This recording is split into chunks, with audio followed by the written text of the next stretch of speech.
Gary and Dave shared credit on the white box, but as things advanced, their relationship was on the rocks. Maybe less people know his name, but he revolutionized war games with the first fantasy campaign.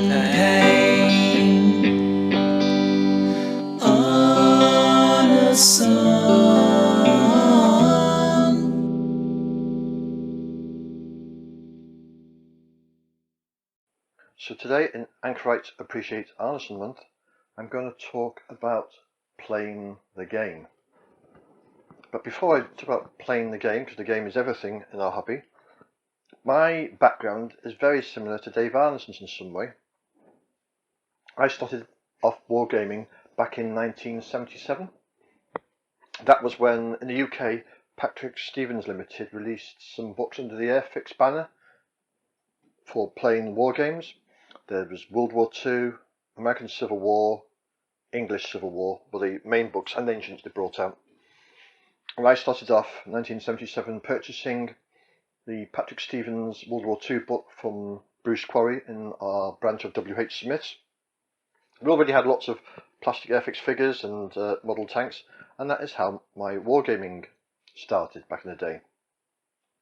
At the time there was a couple of war games magazines, and there was also a magazine called White Dwarf, run now by Games Workshop, but back in late 1970s it was a catch-all for role-playing games and fantasy games.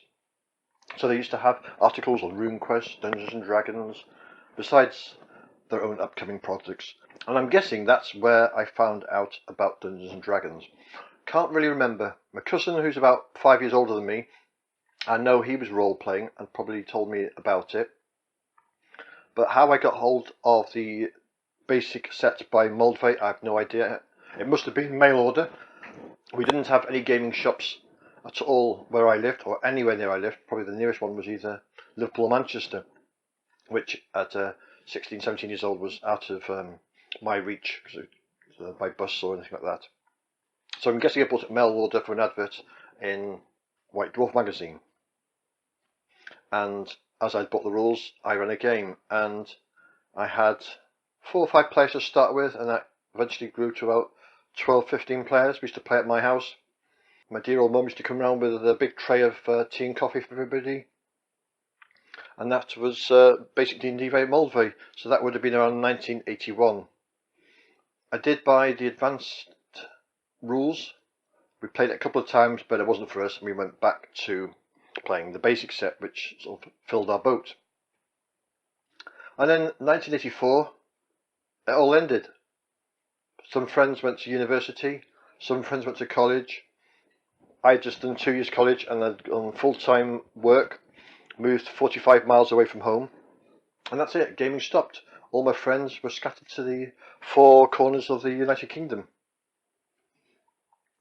And in 1987, I'd got married, and probably the following year after marriage, I saw an advert in Miniature War Games magazine for some local members in the town I lived in, Wrexham in Wales, that wanted to form a wargaming club. So I met with 2 other chaps, and then we formed a war games club. And I threw myself back into it with Gutso. At the club we played a variety of games, miniature games, all scales, and probably my go-to games were skirmish games. Preferred those more than to the large battle games, although I did have and have got some large armies. It was the skirmish games that really enjoyed me. And I was also introduced to some board games then, predominantly Space Crusade by Games Workshop, Man o' War, Space Hulk. Played all of those at the club and had some great time.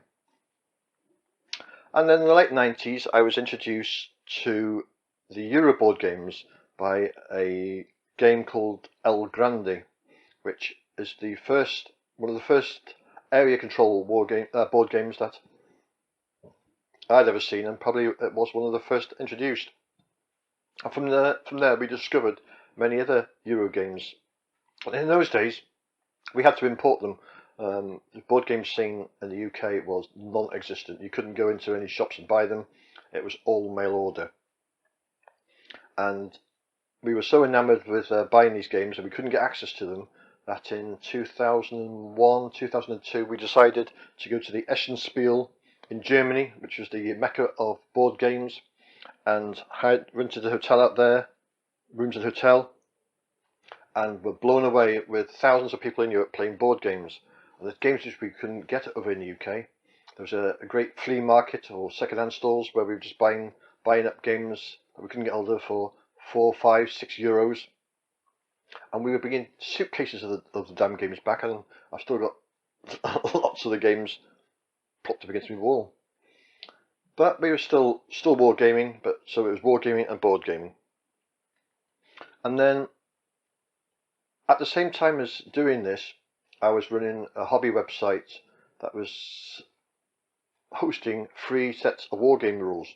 I'd set up a club website for our old club around about 1997, when the internet was still young, and we had our Wrexham and District Wargames website. And for content, I put some rules up that some of the lads had written. Some of my rules went up there, and people started sending me rules from all around the world. And I ran a website for 15, 16 years, where several hundred sets of wargames rules of all sorts were hosted and linked to. But it was getting a lot of effort to keep the site updated. And somewhere around 2015, my interest in wargames sort of got jaded. I think I played too much, I was doing too much, and I wanted to change. And so I got some lads in the club were playing Adventure Conqueror King, and I got invited to play in their campaign. And that was it.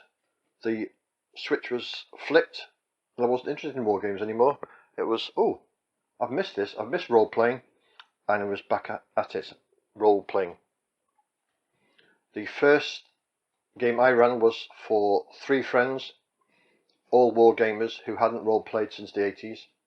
So I was looking for a system that would incorporate role-play with miniatures, because we're basically miniature players. And after some research, I settled on Savage Worlds, the deluxe edition. And we ran a Rise of the Rune Lords campaign. And since then we've run many little games, up to the present day, where I'm running Lamentations of the Flame Princess. The game I'm enjoying playing at the moment is Cody Maz's Delving Deeper on the Barrow Maze. I'd never played the original Dungeons & Dragons, so I say start off with basics. So to play original D&D is a blast, and it's amazing how liberating the OD&D rule set is. It's a D20 and a D6, and I know lots of people like to roll lots of different dice, but for me the D20 D6 system is fun.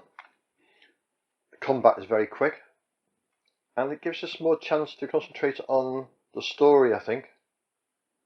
So that's my journey, from similar to Dave Arneson's, from wargaming to role-playing, but I went back to wargaming and then back to role-playing. So that is my history. It's a checkered history of wargaming, role-playing, wargaming, role-playing, and board gaming thrown in between.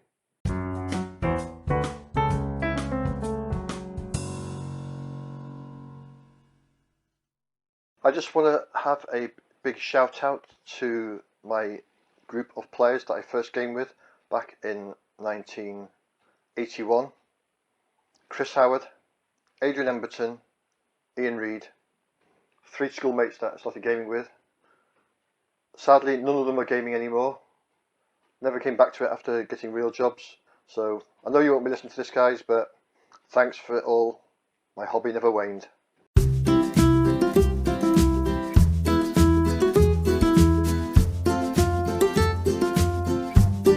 You have been listening to the Dragons Are Real podcast. My name is Pete Jones. You can find more information on my website at petejones.neocities.org. The opening music was Arneson by TJ Drennan. The closing music was Fretless by Kevin MacLeod.